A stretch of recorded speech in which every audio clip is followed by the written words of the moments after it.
janë mësuar që të ndryshojnë fushat, duke marrë parasysh që luajnë ndeshjet vendas në stadiumin e Gjilonit me parë sintetik, dhe duket që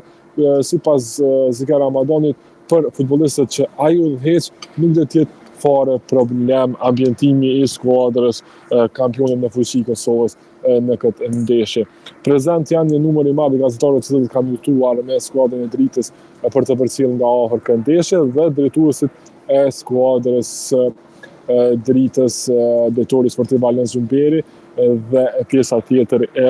ekipit drejtues të skuadrës së Dritës janë prezent këtu dhe raportohet, nuk është diçka e konfirmuar, mirë po raportohet që një shumë e madhe premie i është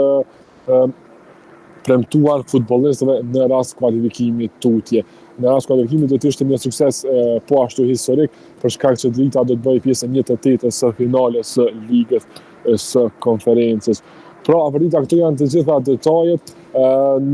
sa i përket numrit që do ta përkrojnë Dritën, pritet të jetë rreth 100 persona shqiptar nga Slovenia që të jenë të pranishëm në këtë stadium për ta përkrahur skuadrën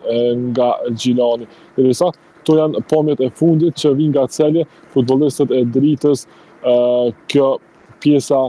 me Besim Krasniqin, Blenin Krasniqin, Albert Dabiçaj, Almira Ezerajn, Blertën Shehin, i cili rikthehet për shkak të mungesës në ndeshjen e parë që kishte për shkak të kartoneve, duken në disponim të mirë, ashtu siç u pa edhe trajneri Zika Ramadani në konferencën për media dhe pjesa tjetër e drejtuesve të Dritës.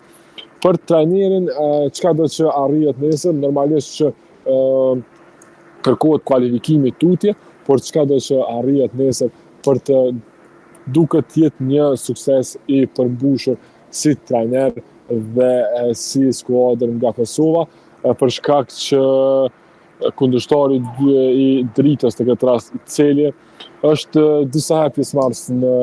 garat evropiane dhe ka arritur edhe më shumë se që është tashmë në këtë fazë, derisa Drita për herë të parë në histori të klubit arrin një fazë dhe bëhet klubi i parë nga Kosova që arrin